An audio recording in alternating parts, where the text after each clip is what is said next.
have a fantastic guest on our show. You probably have heard his voice on NPR radio. I had the pleasure of talking with him a couple months ago. He also is a very talented actor and has his own column in a newspaper. Give it up for Steve Potter, everybody!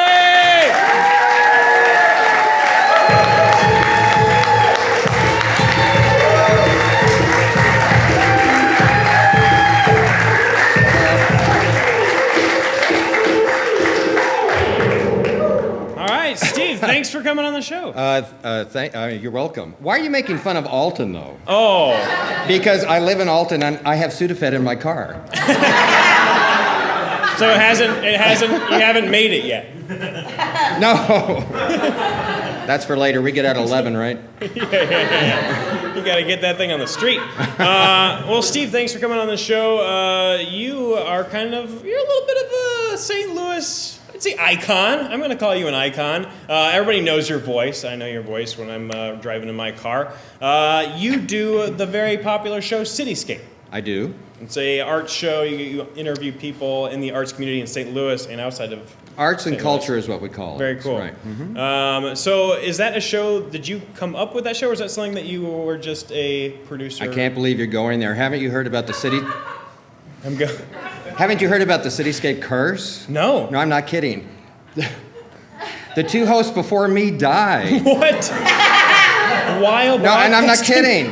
No, and third time's a charm, so I'm always worried. Yeah, I started working at the radio station. This is serious. 15 years ago. Yeah, everybody stop laughing. This is not funny. We're talking about death. These people are real. There was a guy from the Post-Dispatch, Greg, no, my mind just went blank, 15 years ago that hosted the show, and he passed away, and then Mike Sampson took it over for a couple of years, and he died, and then they offered it to me. So it wasn't like... It sounds like it'd be something like they scrawled your name as they were that's the next host of Cityscape. I'm next. Oh, well, be careful out there. I am. It's a dangerous job, but I can do it. Right. So very cool. You've been hosting it for a while now. 10 years. 10 years. 10 years in January. Uh-huh. Very cool. Give it up. Now, over those 10 years, you've gotten to talk to almost, the majority of the people that have come in and out of the art scene here in St. Louis and the cultural scene. Do you think that there's something that we need more of here that you'd like to see more of in St. Louis to interview-wise, or where do you think we are in St. Louis culturally? The art scene in St. Louis? Yes. I think it's fantastic. I think about the theater groups. We have everything from big things like the Muni and the Rep to all these little companies. I just think there's so much diversity. I love what they're doing, in Grand Center, the First Fridays and Impero. Mm-hmm. You know her, don't you? Yeah. The Fringe Festival. So I think we're doing all the right things. I just say do more of it. Yeah. The only thing I'm thinking, I do an art show, and I think KDHX has one, although I heard they're getting rid of their talk shows. I'm not sure if that's true. They're going to podcasts. Is that what? Putting on a podcast. Who listens to podcasts? But I'm thinking maybe we in the media could do more art shows. That's the only thing. I think the arts in St. Louis is fantastic. Very cool. You're in a good spot. Just keep doing it. That guy said yes. And this show. Why is this show not on TV? We're working on it, okay. Steve. We're working it should be on it. TV, We're this show. We're working on it. Well, this must be a little different for you. You're being interviewed. Have you been interviewed before? Yes, and I don't like it. You don't like it. You don't like it. So this is painful for you. I've only been interviewed a couple of times. DJ Wilson interviewed me earlier this year on KDHX, Collateral Damage, right? That's his show. And then someone interviewed me on TV a few years ago, and right in the middle of it, they said, "Who's interviewing who?" I'll get there. Yeah, it's a little hard. Well, I interviewed you a couple of months ago. How'd that go for you? I walked off the set. I was done. No, it was fantastic. You were a pro. Okay. You showed me how it was done. I took notes. Are you being sarcastic? No, I am definitely not. I was like, man, we talked about this a little bit backstage. You have a time where you kind of have to hit right in that kind of show. You can kind of cut up segments. Right. But, we're not on TV, so it's you and I. We're going to be here for 2 hours, guys, so settle in, But, we can just kind of shoot the shit as it were. But I've always got the Sudafed if things get rough. Yeah, we're going to kick up this party a notch. Well, you've interviewed a lot of different people. You've interviewed some pretty big names. In fact, you sometimes will bring on some pretty big names for other events. Is there anybody in particular that you were kind of starstruck by, or that you really loved having on the show or being able to introduce? Starstruck? Well, I'm not really starstruck because I'm not sure how good an interviewer you could be if you were starstruck. You could be a little bit. But I mean, if no, John Eric, can, you can't be. I feel like you can. Who's interviewing who? So what's your question? Has there been anybody that like you were like, this is amazing that I'm getting to talk with this person? But you guys wouldn't appreciate it because it's like a personal thing. It's not like some big star, but someone that meant something to me. You know how music is, I don't know about you, but music like is so important to me. Like, don't you associate certain songs or groups with times in your life? Sure. Right? You probably don't know who Jimmy Webb is, do you? Anybody know Jimmy Webb? No, you wouldn't know his name. I've interviewed him a couple times, but he wrote, and I turned 60 this year, so I'm older than most of you people, so my music memory goes back. But he wrote huge songs for Glenn Campbell, like Wichita Lineman and all that. And he wrote MacArthur's Park that Donna Summer sang, and I was dancing to that in discos in the 70s. But Steve, I listen to podcasts. Okay, then you're not When I was 14 years old, I saved up enough money for mowing the lawn. I went and bought the first album, which was vinyl back then, that you'd ever buy, 14 years old, and I went to buy The Fifth Dimension. And Jimmy Webb wrote a bunch of their songs like Up, Up, and Away. So you don't have any idea what I'm talking about. No, but I love hearing you talk about it. So anyway, you're asking about Starstruck, just because like the music this guy wrote that meant a lot to me when I was a teenager. I got to interview him a couple times, so I know that means nothing to anyone else, but he meant something to you. It meant a lot to me. Yeah, and that's awesome. Sort of like this interview. Oh, now that was sarcastic. No. Now you're being sarcastic. No, I'm not. Okay, well, you have a lot of other things that you do outside of radio that I kind of learned about. I knew you as the radio personality. I found out you're also a columnist. Well, they call me City Steve now because I have a radio show that I've done for 10 years called Cityscape. I've done a TV show that's produced by the City of St. Louis. You may or may not have seen it. It's on Channel 30 at like 5:30 in the morning on Saturday, called City Corner. And the Alton Telegraph just asked me, and I just did my first column called City Scene, so it's a newspaper column. I've done one. It was a bit of a franchise. Yes, yes, very successful. Like a City Steve's restaurant or something. Well, I think we've got a picture of the upcoming. This is my first article. Okay. It was just published like last week, and yeah, that's it. It's called City Scene, taking a walk on the print side. That's me. And I pretty much like kind of set the stage, you know, a little about my history for the first article. But the one after this, I met a bartender. He's a craft bartender that lost a sense of smell. Oh, wow. And, you know, craft bartenders make drinks, and you have to be able to you have to be smell able to taste, to be able to taste. So that's what my next column's about. That's very cool. So it's more interesting than it sounds. Yeah, right? no, but I think that's pretty amazing, actually. So you're kind of branching out. That's going to be more than, I mean, it's not going to be just arts and culture. Actually, it's really like, I can't believe it. They said I could write about whatever I want to write about. Awesome. So you can just be lips and more on I may be whatever. writing about tonight. I don't know. Please do. I mean, in a good way, in a good way. The people of Alton need to know about this show. If they're not too high on Sudafed. We need them here. And then beyond that, you're writing columns. You also do a bit of acting, I hear.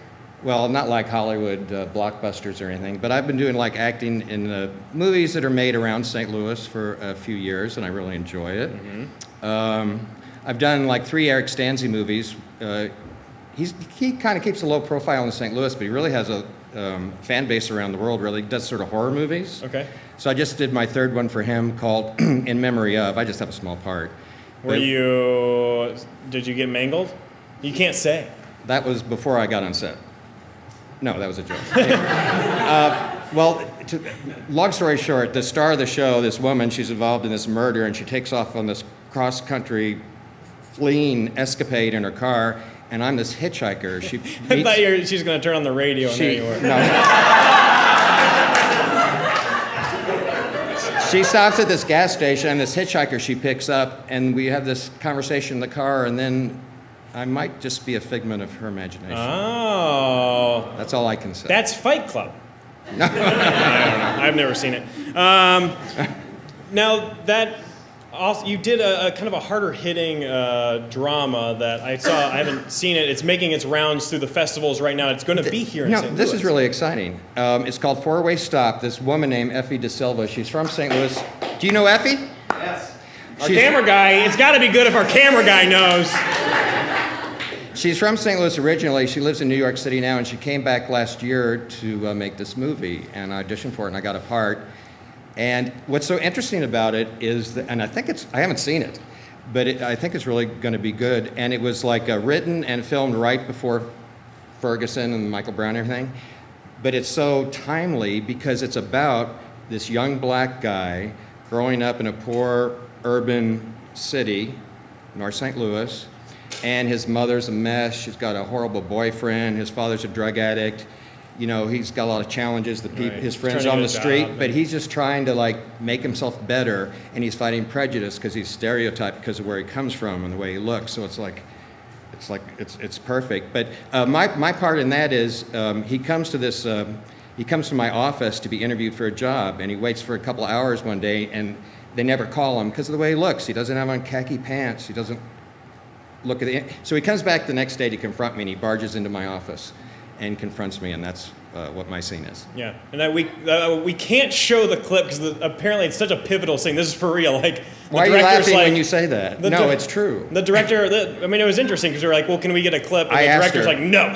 No, I'm really excited that my scene must be like important to the movie because she said it revealed too much and she didn't want to show the clip. Yeah, you can see it. It's going to be the last show in the St. Louis Filmmaker Showcase, so it's going to be at the Tivoli a week from Thursday, is that the 23rd?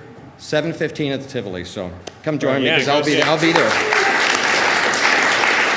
I think Four-Way Stop. The trailer is online. It's an amazing trailer, so go check it out. I think it's going to be good. Yeah.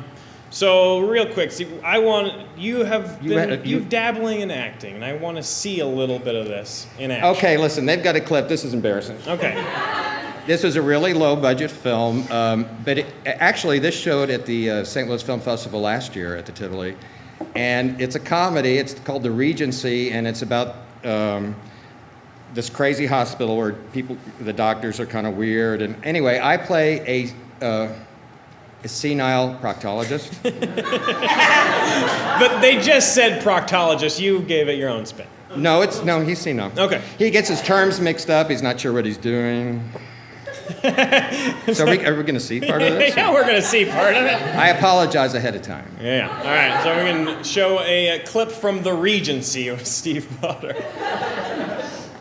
I have reviewed your findings, and it appears grave. Have you ever traveled to the Mediterranean? How long have you been constipated? Do you have erections? Not now. You just told me I was dying. How can I have an erection? What? I must assess your prostate most urgently. These things can travel like locusts. I don't understand. Can I come back Saturday?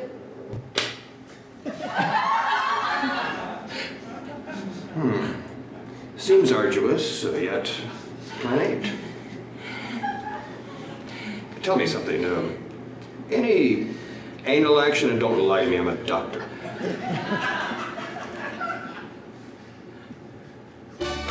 Ever hear a voicemail talk? Hello, this is Dr. Avery. Yes? Yes. No, we had fish last night. Well, I love you too, but let me call you back. I'm in the middle of a pap smear. Nice. All right. Now everybody can go home, and on Friday, when they're listening to Cityscape, they can remember that image. Remember prostate and Sudafed, and you'll remember me. They can remember everything. Well, Steve, you've got a ton going on. Of course, we can check you out Fridays on Cityscape. Now we can read with you. Speaking of the film festival, I'm going to have Chris Clark on this Friday on Cityscape to talk about this year's film festival. Perfect. So, tune in. It's noon on Friday, repeated at 10 p.m., and it's on our website. All right, everybody give it up one more time for Steve Potter! Thank you.